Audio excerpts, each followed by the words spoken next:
Hey everyone, it's Alexander, the real Mr. Robinson. Welcome to the channel. This is my review for Pinocchio, the 2022 Netflix adaptation of the Italian book, The Adventures of Pinocchio. And this one is directed by Guillermo del Toro and Mark Gustafson. Now, everyone knows this story inside and out. It's an iconic tale, but this one is slightly different from all the other film adaptations that we've been getting of Pinocchio. I mean, to quote Sebastian J. Cricket in the very first trailer for this movie, it's a story that you think you know, but you don't.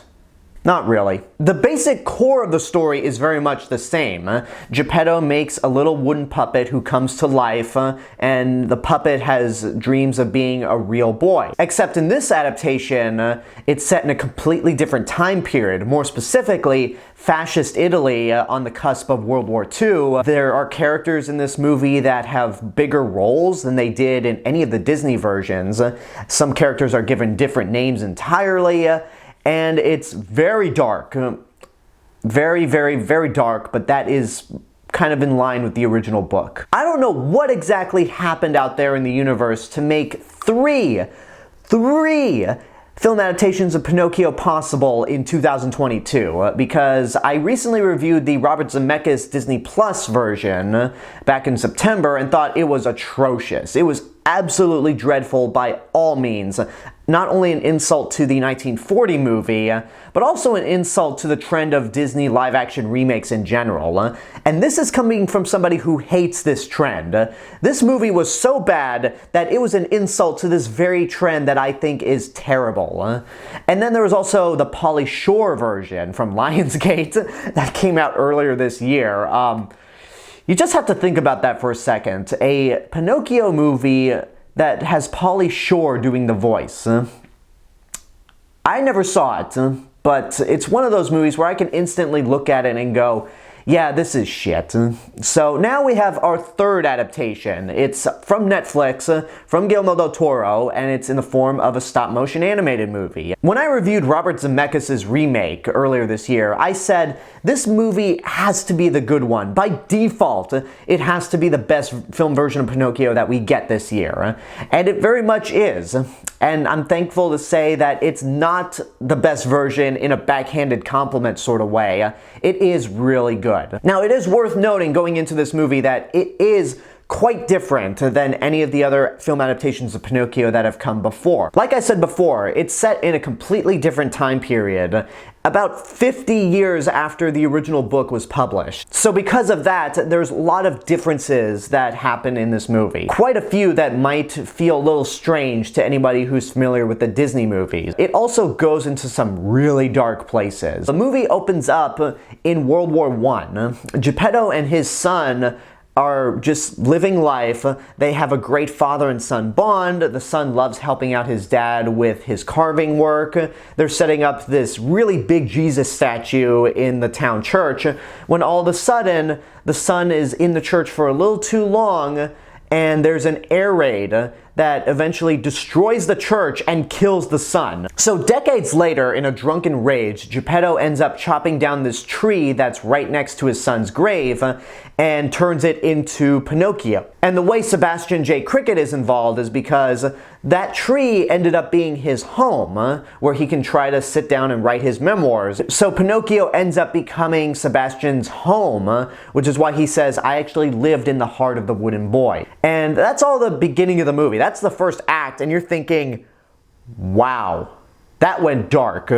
Like, this movie does not pull any punches at all. This movie may lack some of the iconic scenes that the Disney film has, like the entire Pleasure Island sequence, where the kids get turned into donkeys for smoking and drinking beer and destroying everything in sight. That's dark as well, but this is another level, because the book is far darker than any Disney adaptation of Pinocchio. Although I do have to wonder, was it a coincidence that both the Robert Zemeckis version and Guillermo del Toro's have Pinocchio basically substituting for Geppetto's deceased son? Either they were spitballing ideas on the set of Witches, which Zemeckis directed and del Toro produced, or it just happened to be one hell of a coincidence. Even beyond the Disney movies, there's a lot about this adaptation of Pinocchio that differs from the original source material, and yet it still keeps the spirit of the source material, because that book was dark, twisted, twisted and demented, and this movie is very much that. You have characters in here who are basically Nazis. Even though this is Italy and not Nazi Germany, the Italians still sided with the Nazis in World War II, and there's a small section of the movie where Pinocchio is performing for Mussolini.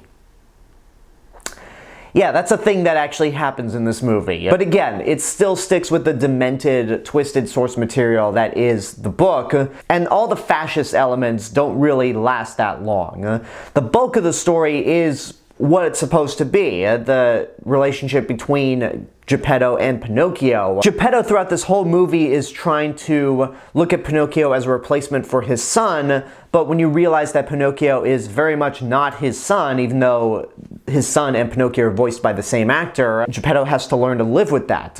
Especially considering that Pinocchio, when he first comes to life, is very disobedient. He's breaking things, he's destroying Geppetto's house, he nearly kills him with an axe. It's one of these things where you start off hating Pinocchio, like he's so disobedient, he's such a little brat, but then you have to realize, to quote Age of Ultron, he was born yesterday. So because of that, you realize that Pinocchio is going to have to learn to be a good boy as time goes on, and the voice cast is pretty good. The kid who voices Pinocchio, Gregory Mann, is really good. David Bradley does a fantastic job as Geppetto and gives us a lot of sadness for that character.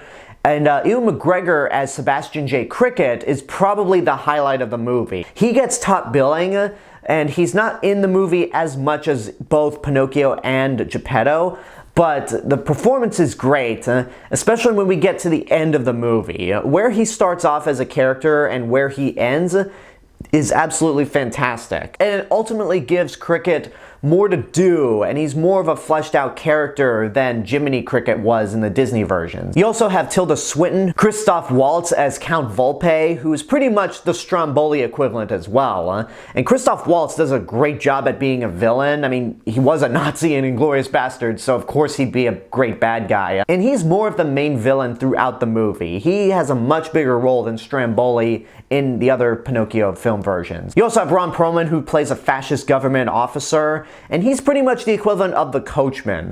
The coachman and everything involving Pleasure Island is replaced by Pinocchio joining as a soldier for the Kingdom of Italy. Oh yeah. Then you have Cate Blanchett as a monkey. You have Cate Blanchett voicing the monkey sidekick to Christoph Waltz's character. And I'm thinking, okay, how many big A-list actors have played monkeys or just played animals that don't talk? Because I know we had Neil Patrick Harris playing a monkey in Cloudy with a Chance of Meatballs.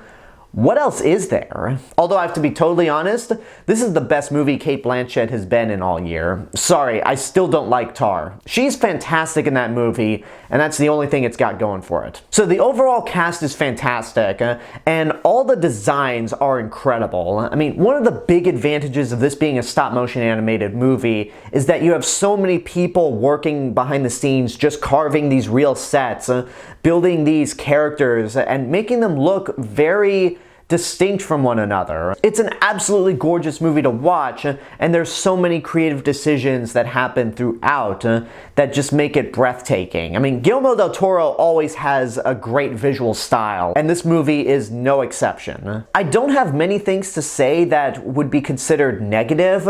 I mean, outside the fact that I think Pinocchio is just an unlikable brat in the beginning, but he's supposed to start out that way, so that's the point of character growth. I guess, though, two things that keep me from loving this movie is that it didn't really make me cry at the end of it. There are some great moments throughout this movie, especially Sebastian J. Cricket's monologue at the end, that will really pull your heartstrings, and the ending itself is emotionally powerful. But nothing beyond that actually made me cry or really felt like a gut punch. And also, the fact that I had to sit through Robert Zemeckis' version earlier this year, it just kind of made me sick of Pinocchio. It's like, okay, this is a great movie, but because we had a terrible one earlier, and I'm assuming an even worse one before that, I'm kind of burnt out on Pinocchio. So I can't say I love this movie the way everyone else does, but I really like it enough to say worth seeing in your lifetime. It is a damn shame that with this movie and with Glass Onion, it's really impossible to see this in theaters. And for some bizarre reason, Netflix refuses to release these movies in theaters. If I may offer a quick suggestion, Netflix, just do what other studios are doing ever since the pandemic happened. You don't have to release every single movie you make on Netflix, but for any of the big ones from directors like Martin Scorsese, Guillermo del Toro, or Rian Johnson, or Zack Snyder even,